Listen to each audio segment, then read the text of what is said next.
Hey everybody, welcome back. Today we're going to be doing some maintenance on our 300C, such as the oil pan gasket and the rear main seal. We'll be doing some upgrades on this car in 3 phases. First today we'll be doing the transmission, exhaust, and the engine gaskets. So you'll see we got a new oil pickup tube, we got some transmission filters. This would be the rear main seal for it. This is the flex joint for the rear end. Then we have our exhaust and of course our oil pan gasket. Phase 2 we'll be doing the brakes and cooling system. We got our cabin air filter, a power steering pump, a thermostat housing, brake pads,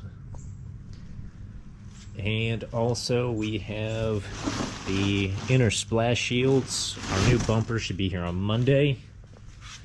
And that'll be it for phase 2. Phase 3 will kind of be the randomness. We got some blue seat belts. We'll be doing our black carpet. We should be having some upholstery coming for it as well. We have some speaker wiring to put subs in here, controllers for the speakers. And then we will be test fitting some of the SRT8 300C brake calipers on it. And that should pretty much be where phase 3 is headed at this point. If you're familiar with these cars at all, they have the computer system where it shuts the car off, whether you're driving it or not, if the oil pressure's too low. If it loses too much oil, the car will steady shut itself back off.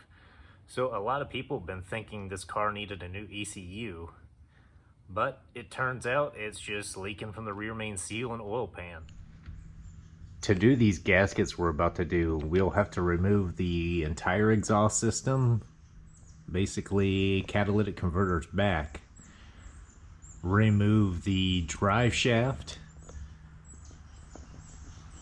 as well as pull the steering rack loose. We'll have to loosen the motor mounts to lift the engine up, and from there then we'll be able to remove the transmission. Alright, first to get started we disconnected the battery that's in the trunk. We are going to unplug the oxygen sensors and we will be unbolting the catalytic converters. These are 16 millimeters. From there we will be unbolting these exhaust clamps right here, 15 millimeters. And then after that we will be unbolting this cross member right here, which is a 13 millimeter. To pull the drive shaft, you have to put the car in override neutral. To do that, you have to remove this pocket here. You don't have to remove this trim panel, but I'm going to do it just for showing purposes. There's a little pink button in here that you have to press. So you press the button and you can put it in neutral. And you want to make sure to set the emergency brake as well. To remove the drive shaft, we have 3 18 millimeter bolts and 3 T60 Torx on the rear. It is all just the T60 Torx. Also, this is the flex joint that we'll be replacing on here. As you can see, that's pretty well torn up and worn. We're better off going ahead and replacing that while we're in here as well. Alright, we got the drive shaft bolts loosened. We have to remove these 11 millimeter speed nuts to get this heat shield, and then we can pull the drive shaft out. We got our heat shield off, and we have our center support bearing we have to remove next, and those 2 bolts are 13 millimeters. We already took our transmission mount out. There was 2 15 millimeter bolts that come in through the bottom, and then there's the 4 bolts that are 13 millimeter that go into the back of the housing. From there, we're going to start working on taking this oil pan out. We're going to drop the steering rack down, remove the engine mounts, and lift the engine transmission up a little bit, enough to slide the pan out. We already drained our oil, and that's a 13mm bolt right there. To drop the steering rack, it's a 15mm bolt on the front and an 18mm nut on the back of this bolt, as well as a 13mm on the steering column. Alright, so we have the steering rack unbolted. It just has the bolts up there to hold it up for now. Next is the pan.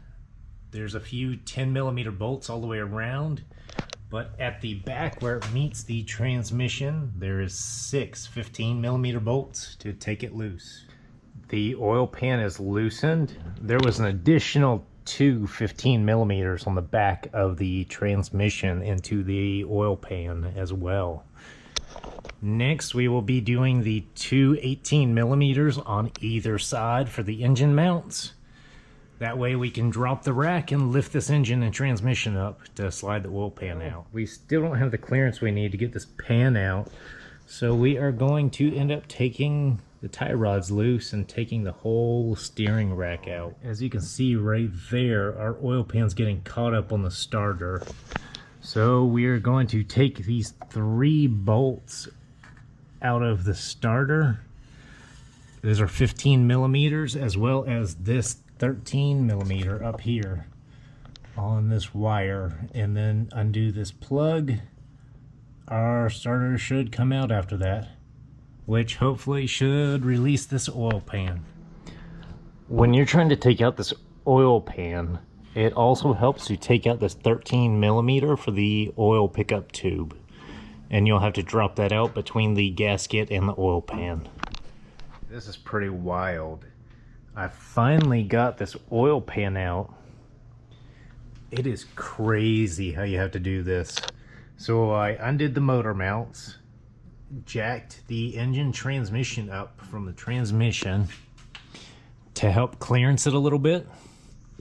But I also had to remove the starter, remove the power steering rack, as you can see it hanging here.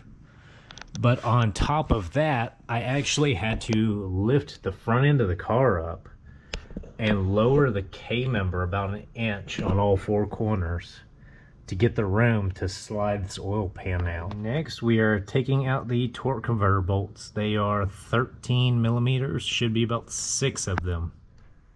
The next step, we will be loosening all the wires, unplugging everything for the transmission, undoing the transmission lines. To remove this transmission, we have a 13mm ground bolt up there, as well as this plug right here. You just twist and it pulls right out. Next, we'll be loosening the transmission cooler lines, and got one here. All right, we got our ground 13mm undone. We disconnected the plug. We have our transmission lines disconnected. They're just held on by a little clip like that to retain it in place. We have them capped off. Next, we will be dropping the cross member with these 4 13mm bolts. Alright, I got the transmission out. Mine was missing a few bolts, but there should be 4 of these 14mm along the top up here. And then there will be a 16mm bolt that comes from the back side on either side of it. And that is the bolts that hold the transmission on. Next, we're going to remove the flywheel, and there's 8 of these 17mm bolts. That way we can get to the rear main seal back here. Alright, we got the flywheel off. Now we just have to take out these 5 8mm bolts that hold this seal on the back. We got our new rear main seal and retainer, and it's torqued to 132 inch-pounds. We cleaned up our wiring harness up here a little bit, fastened it back to this rail, and next is the flywheel. Alright, we got the transmission thrown back on, and we just tightened our flywheel to torque converter bolts. We just lifted up the transmission. Our subframe is still loose. As you can see, it's dropped down about an inch. And we should be about ready to put the oil pan back in. We have our 13mm oil pickup tube bolt back in. And we should be just about ready to put this pan back up. That's it for phase 1, part 1. We got the engine oil pan back in there, steering rack back in. Everything on the front end is tightened. Next, we are waiting on some parts for the transmission. We'll be tackling the servicing of that and installing the drive shaft and exhaust. And here's the list of torque specs for everything to do with the engine that we just put together.